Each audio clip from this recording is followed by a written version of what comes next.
All right, welcome to Aletheia Bible Fellowship. Today's sermon has to do with parenting, what it means to be a caregiver, specifically in Ephesians when it talks about exasperating our children. So we're going to take a look at that. If you have any further questions or would like the other sermons in this series on parenting, they're available at our website at abfpdx.org. All right, so we're going to continue today discussing parenting. Specifically what it means to be a caregiver. We've already discussed the fact that even if you're not a parent, these things still apply to you, so don't tune out. It's important for you to have an understanding of these things. It also is an opportunity, since all of you at one point in time were children, to reflect back on your own childhood. And I know that for some, there's some traumatic experiences there, and that might be difficult for you.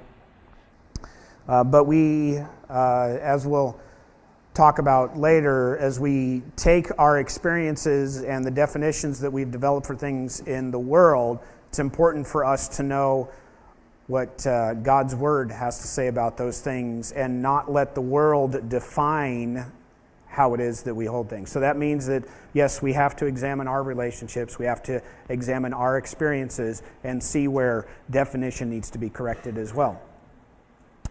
We have discussed the importance of overall parenting. It's not just how it affects the family itself, but how the family then affects the community around it. How the family affects the church, the fellowship. How it affects even state, local government, federal government. The fact that there's a recognition by those in power and authority of the importance of family. And when you have that breakdown in family, that's when you have, a lot of the examples that we see around us today of how people are detached from each other, how people don't know how to properly process things, how they hold on to a victim mentality even. All of these things that come about because the family has broken down in society. We also talked about the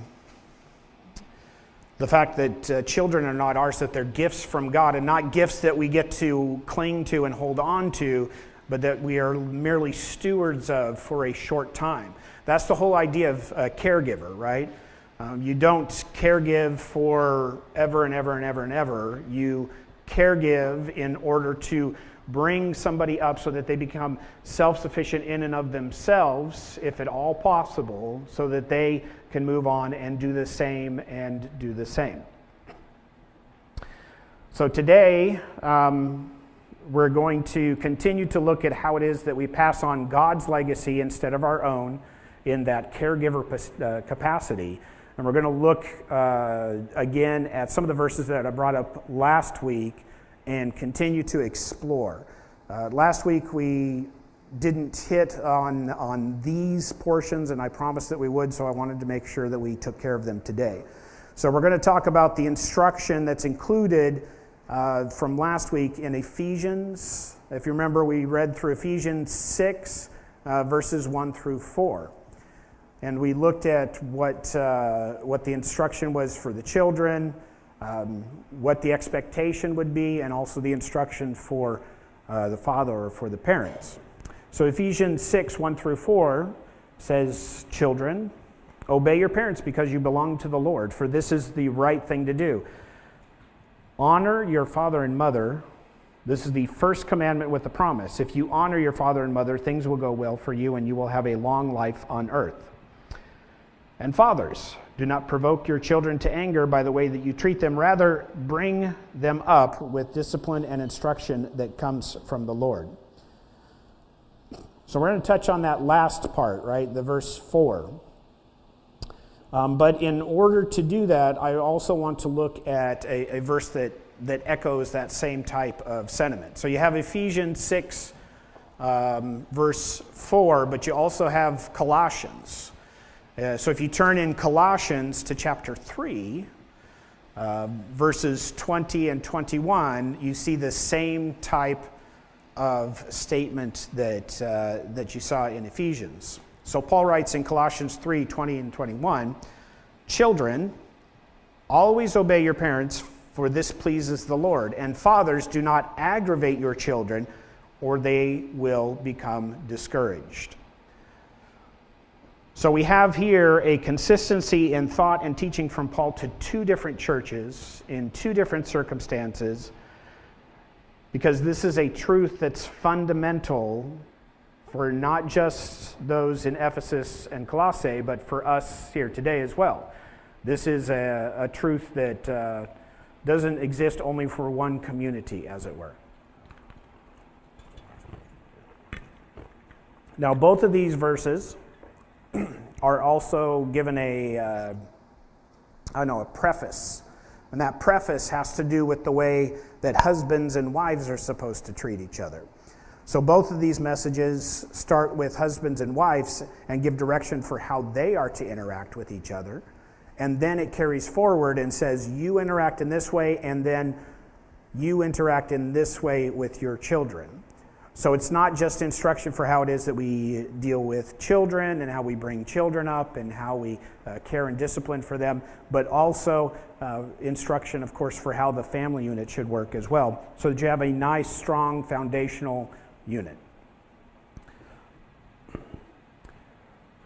So within the context, if we identify here how it is that fathers are supposed to take care of their children, we're not supposed to provoke.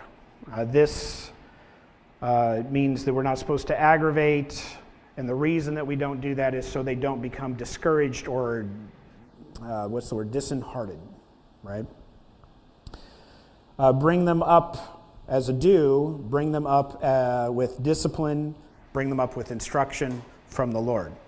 So in Ephesians, Paul begins with the negative instruction, don't provoke. And that word provoke means to do things that give our children a reason to become angry or filled with resentment. So this can be a variety of things, right? The Greek word for this is paraorgizo. It's Parorgizo.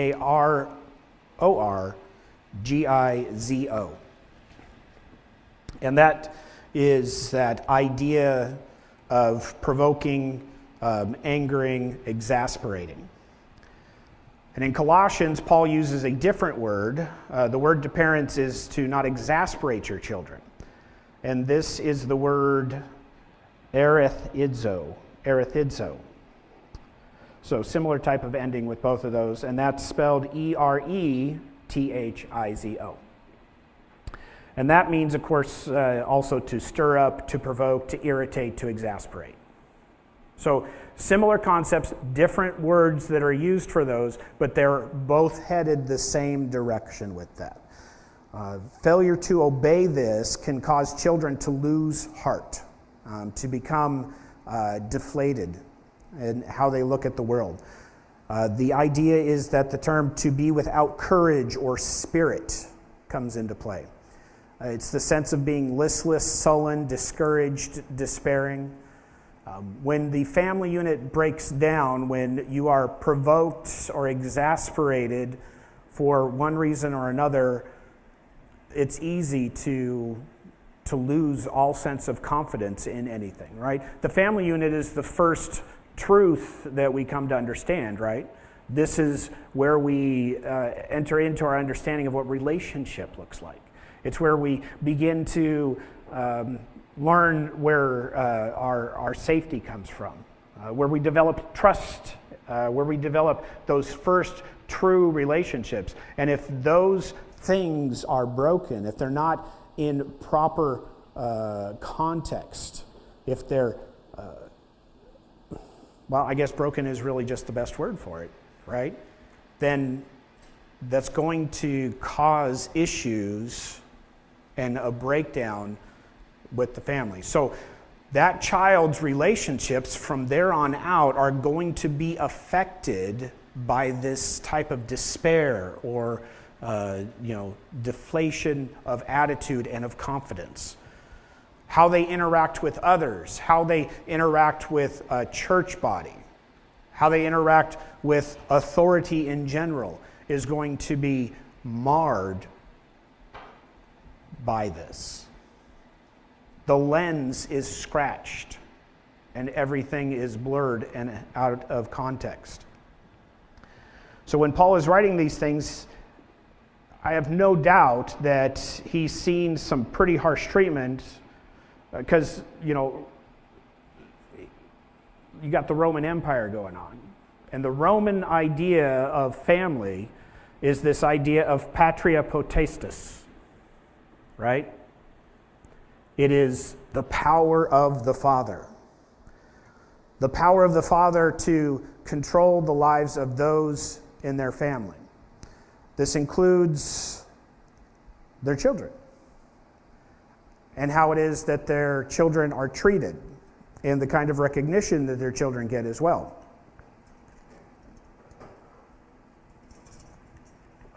So the father has, as the head of the family, he gets to exercise control over his children and even more remote descendants in the male line, whatever their age, as well as those that are brought into the family by adoption.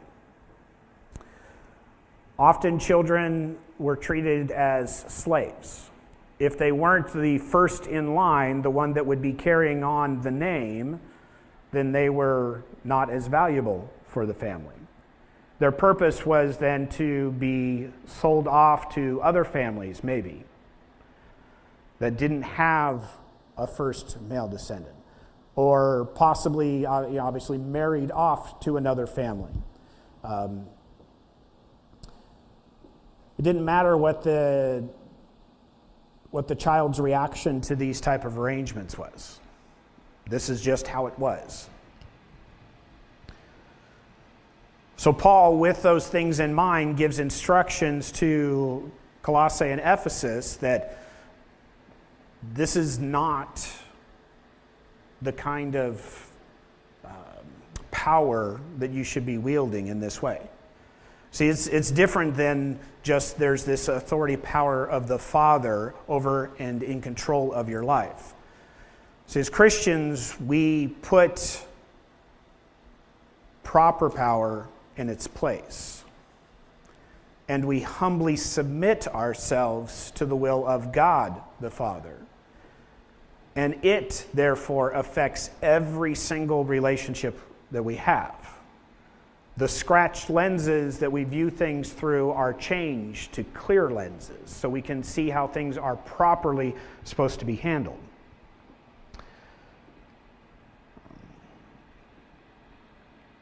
So we seek to not provoke our children. Now, what are some ways that we would provoke our children, right? You can be through, it could be through our attitudes, our words, our actions. It could be severe discipline or harsh treatment, being arbitrary in our instruction, because I said so. It can be because we don't follow through with our warnings, right? If this happens again, this is going to be the consequence. It happened again.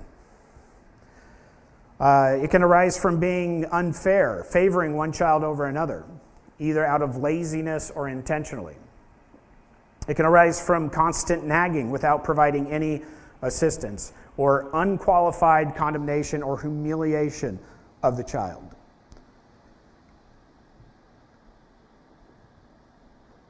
We could also provoke or exasperate our children by being weak. That is acting as if we don't really have any responsibility towards them. You'll figure it out. This can happen, for example, when you're failing to partner appropriately and you leave the hard things to others.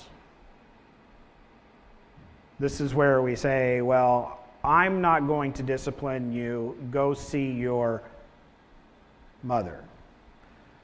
Go see your father. I'm not going to discipline you. Why don't you go see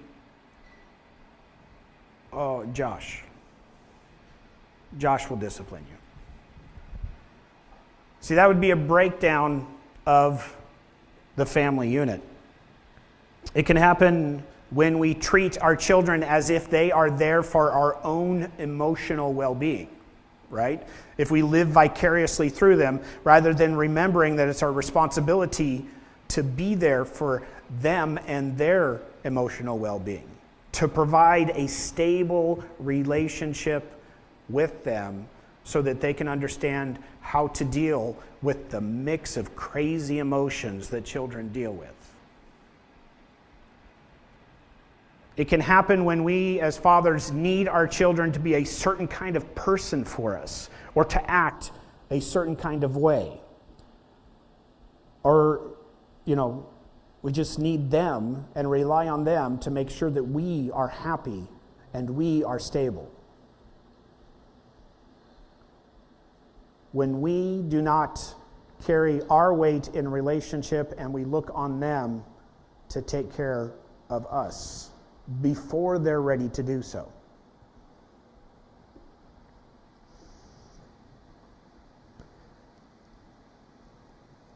Now, what we could do is we could be very legalistic here, right? We could go down and we can make this checklist of do's and don'ts. Do this, don't do that. Don't be overly harsh and abusive. Don't be weak-willed. Actually discipline your children.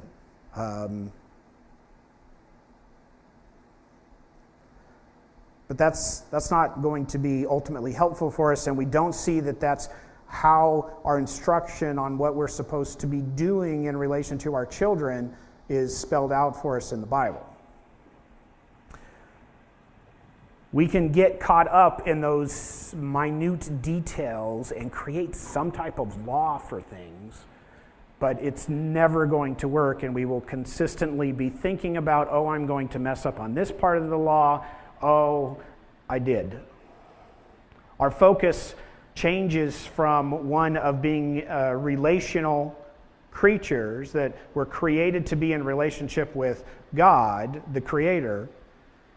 It changes from then carrying that forward from God to the father and the mother, the partners that we're parenting with, and to the church. And it takes that and throws it in any sort of different ways, right?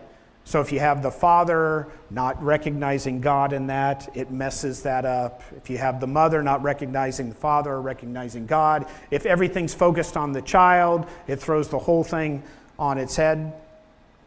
There must be a proper flow of authority starting at God and then moving through the father, the mother, and our parenting partners. This shouldn't be completely new to some of you, because we did do a couple of parenting classes and we have another parenting class coming up. And this is some of the information that is shared during those classes. So this is a reminder that next Saturday, the 23rd, parenting class starting at 10. You should be there. Practical application. Also, these types of relationships have been discussed in our podcast. So season 4 of Truth Time with Pastor Monty goes through all these types of relationships that we've been dealing with. So keep those things in mind. So with the proper flow of authority, starting at God and then moving from the father to the mother and our parenting partners and then to the child, this keeps things in a proper alignment much better than any type of legalistic checklist is going to do. Any type of do this, don't do that, do this, don't do that. Because if those things aren't put into that proper perspective and alignment, it doesn't matter how big your checklist is, how many different scenarios that you think you've figured out, you will fail. Because we're relational beings. But we can see that harsh treatment as well as a lax treatment is going to cause some issues, and it can cause exasperation. I think you can see the examples of both of those here where we live. You can see the results if you look out over just the general population of America. Considering we live in what's considered one of the most prosperous nations in the world, each year we see an estimated 4.2 million youth and young adults experience homelessness, and of those, 700,000 are unaccompanied minors. Now, I'm not going to sit here and tell you that every single one of those is because the fathers provoked or exasperated their children to the point that they're disheartened or they can no longer take the abuse or neglect, but a large portion of them are. Large portion happened because the parental units did not function properly. And so the child, thinking there was no other place to go, left. Now, you do have those examples of the child who had that stability and decides to rebel against it and leave as well.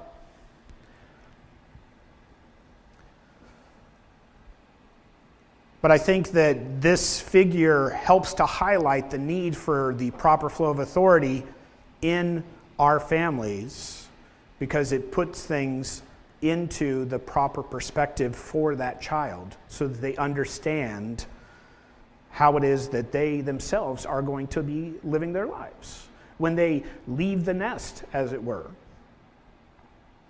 It's a good starting place for them. And we often fall victim to taking the examples around us and applying those to God and saying, well, obviously since my father was like this, therefore God the Father is like this.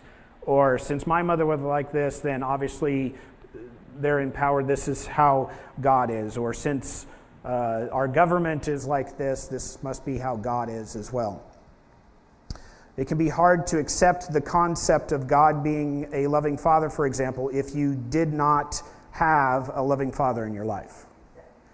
It can be hard to accept that if, either due to divorce or abuse or abandonment, you develop a negative idea of what a father is. It can be hard for you to look at God as God Father, as God, the head of the household, and think good things about that. It can take you a long time to learn to redefine things appropriately. Remember how I started off talking about how we often have to redefine things in our lives, either because of our own experiences or because this is what what we grew up with. This is how we understand things. It's easy for us to develop negative ideas and need to redefine words. I mean, when I look at the examples that I was given for fatherhood, and if I apply those lenses to God, unfortunately, I would see a God who, I only visited in the summer.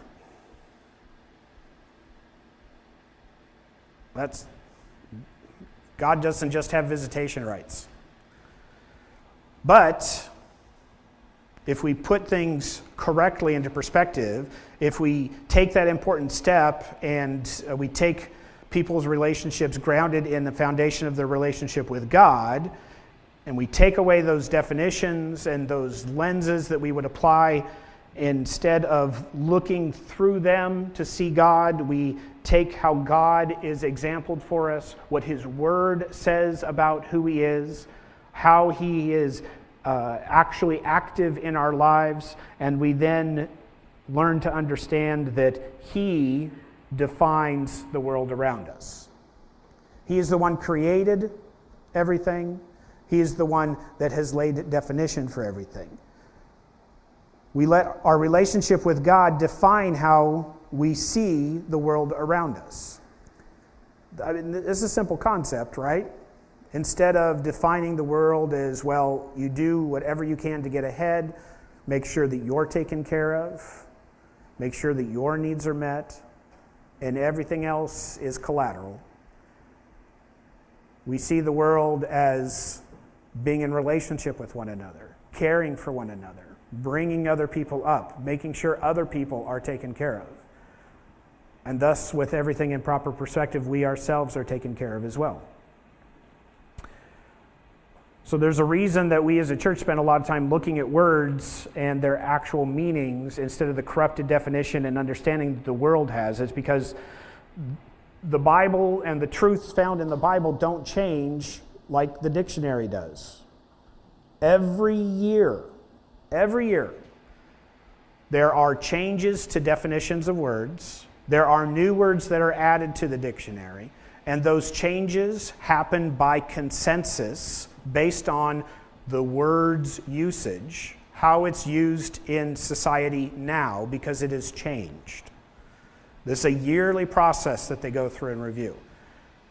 So every year you can be on the lookout. In January, you'll get, I get notifications because that's the kind of nerd I am.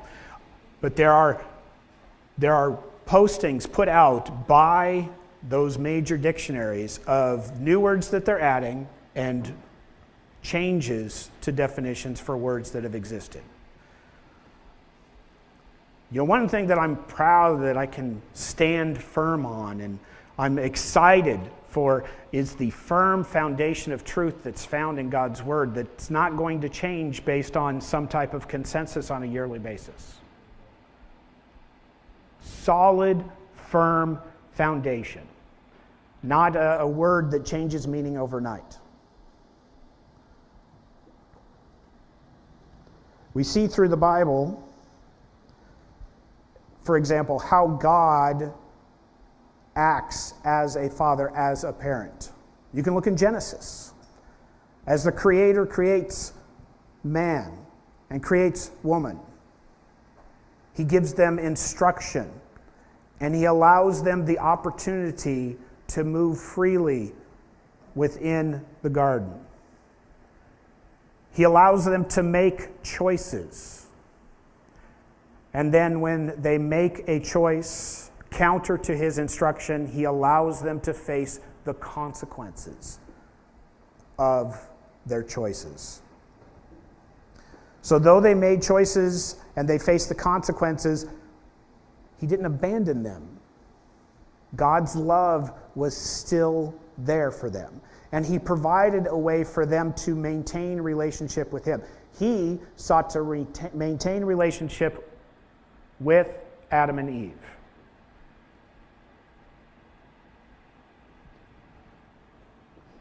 In addition to that, there's a couple of, there's more than a couple, right? There's tons of stories of how God interacts with man, of how God calls out to man, how He appropriately parents man. But there's two stories that I think kind of speak to this idea of exasperation, or at least in my mind, when I read through them, I understand more this idea of exasperation through two different type of perspectives. One is the story of Absalom. Absalom is David's son, one of David's sons. So in this first story, there's both parent and child that make mistakes. And I'm sure that they most likely had frustrated one another. They both felt exasperated because of the situation they found themselves in. Eventually, this develops into a distant relationship between father and son and turns into literally open rebellion. And then that has the ultimate tragedy at the end. So the story of David and his son is found in 2 Samuel. And it's a long story. It's several chapters, so we're not going to read through it. I'm going to give you the James overview. So keep in mind, if you want the full version, please turn to 2 Samuel and read through that. I do recommend that because it is good reading there for you. Now, King David, of course, is celebrated as a man after God's own heart, but he also has some flaws, right? He wasn't perfect in that. You see, David, while a great king, was not a great father. The trouble starts when he lusts after Bathsheba and brought her in the palace and slept with her and then sent her home, and then a short time later received word that she was pregnant. You're probably familiar with the story if you've ever been to Sunday school. Now, in an effort to cover up his sin, he arranges to have her husband, Uriah, sent back from the battlefront, but he refuses to sleep with his wife while the troops are in the field. So David comes up with another plan. Since he wouldn't do that, then he's going to have people place Uriah at the front of the battle where he will most surely be killed. But there's more after that story, right? Sometime later, one of David's other sons, Amnon, rapes his half-sister Tamar. And though David is aware of this incident, he apparently didn't do anything about it. The Bible doesn't show anything happening directly from David's order in that. But Absalom, David's other son, did something about it. Angered at his sister's disgrace, he killed Amnon. So you have one son killing another son. Then he feared for his life, so he fled into the wilderness. And David, again, isn't recorded as doing anything about this. And when Absalom finally returns to Jerusalem, where his father is king, he didn't receive any type of welcome or greeting. There was no forgiveness. In fact, David refused to meet with him at all. And a short time later, angered at his father's rejection, Absalom begins to build his own political power base within the city. He seeks after the favor of people and is leading, at a certain point, he's leading a full-scale rebellion against his father. He just puts himself in the place of where his father could or should be and says, well, you see how I have time for you even though the king doesn't? And he begins to win favor with people, and he starts his own rebellion. Now, David, in fact, at one point is forced to flee the city in disgrace, and basking in his victory, Absalom enters David's palace, goes up to the rooftop, and he sleeps with all his father's concubines, publicly shaming his father in a clear sign of open rebellion. You know, I praise God that my life is not this complicated.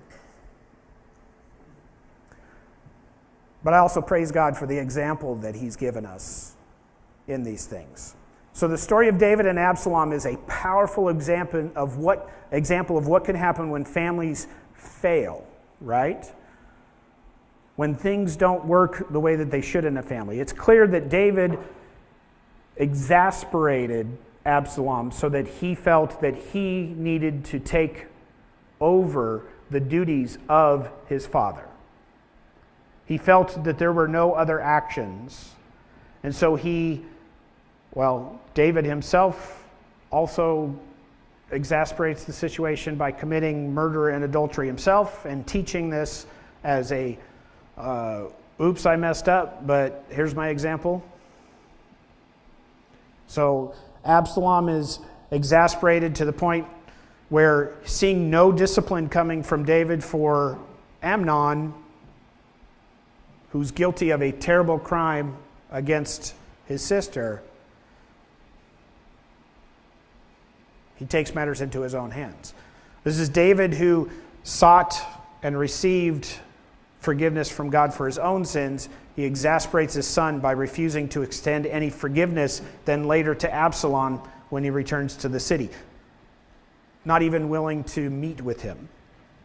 It's also clear that Absalom was disobedient to his father by taking matters into his own hands and killing his half-brother, fleeing the city to escape punishment that he knew would come from his crime. He failed to go to his father and ask for forgiveness, insisting that his father come to him, and rebelled against his father's authority by leading an open rebellion against the king. So neither father or son did anything to try to restore communication, much less a relationship.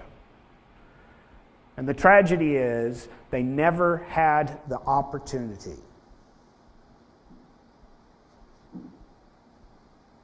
Because once the ball was set in motion, if you read through 2 Samuel, you see that Absalom is killed even though there were direct orders not to do so.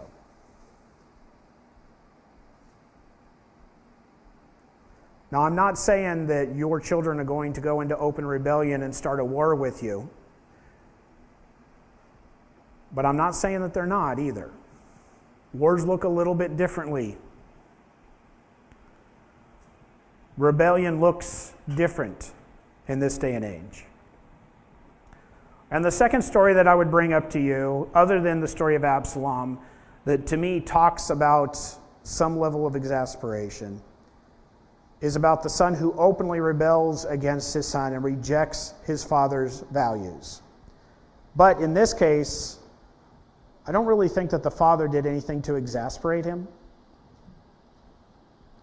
Instead, he gave his son freedom to make those bad choices, and despite the consequences that would come inevitably, he didn't stop. He allowed those consequences to come to bear. He didn't sit back and say, "I told you so." Instead, he extends an open arm of forgiveness and grace towards his wayward son. This might sound familiar. This is commonly referred to as the parable of the prodigal son. So if you look in Luke chapter 15, verses 11 through 24, you can see this illustrated. And since this is only a few short verses, we'll go ahead and read it. So Luke 15, verses 11 through 24. To illustrate the point further, Jesus told them this story. A man had 2 sons. The younger son told his father, "I want my share of the estate now before you die." So his father agreed to divide his wealth between his sons. A few days later, the son packed all his belongings and moved to a distant land where he wasted all of his money on wild living. And about the time his money ran out, a great famine swept over the land and he began to starve. So he persuaded a local farmer to hire him, and the man sent him into his fields to feed the pigs. The young man became so hungry that even the pods that he was feeding the pigs looked good to him, but no one gave him anything. When he finally came to his senses, he said to himself, "You know, at home, even the hired servants have food enough to spare, and here I am dying of hunger. I will go home to my father and say, 'Father, I have sinned against both heaven and you, and I am no longer worthy of being called your son. Please take me on as a hired servant.' So he returned home to his father, and while he was still a long way off, his father saw him coming, and filled with love and compassion, ran to the son, embraced him, and kissed him. And the son said to him, 'Father, I have sinned against both heaven and you, and I am no longer worthy to be called your son.' But his father said to the servants, 'Quick, bring the finest robe in the house and put it on him. Get a ring for his finger and sandals for his feet. Kill the calf that we have been fattening. We must celebrate with a feast, for the son of mine that was dead has now returned to life. He was lost, but now he is found.' So the party began." See, no parent, of course, is perfect, and all of us make mistakes in our parenting. There are things that we would do differently if we were given a second chance. There are people that God put in our lives to help to supplement those fails, right? That's the people that are partnering with us in parenting. Perhaps it is that you've neglected your child's welfare by focusing too much attention on their public lives and not enough on their family lives. We don't talk about what goes on at home. This is the face that we show the public. Perhaps you've failed to show the proper flow of authority at home, and perhaps we're guilty of failing to administer appropriate discipline and correction when it is needed. There's something to be learned in both of the stories, in Absalom and in the parable. We're called not to provoke our children to anger, nor to exasperate them. And notice that we're told to do this, followed up with instruction on what we should be doing. It's a simple phrase, simple thing that we should be doing. Bringing them up with discipline and instruction that comes from the Lord. See, this is an important clue how to avoid exasperation. It's about setting that proper foundation so that if they choose to rebel and if they choose to run off, they know that there is still safety to be found there. And when they return to us, we open them back into our family. With outstretched arms, we can run to them and embrace them. This gives us an understanding of a relationship that the children should have not just with us, but with God themselves. They should be taught and understand that, well, through the parents' example, that they have a personal relationship with God as well. so that eventually when they grow up, they can show that care and transfer it to their relationships and their family. Because we are caregivers of them for just a short while. It goes like that. It really does. I mean, seems like just the other day I was holding 2 girls in a Burger King because that's where I worked. One in each arm. Very proud papa for the first time. And today I'm forgetting their birthday's coming up on Wednesday. Huh? It's Thursday? Oh, man. See how quickly that went?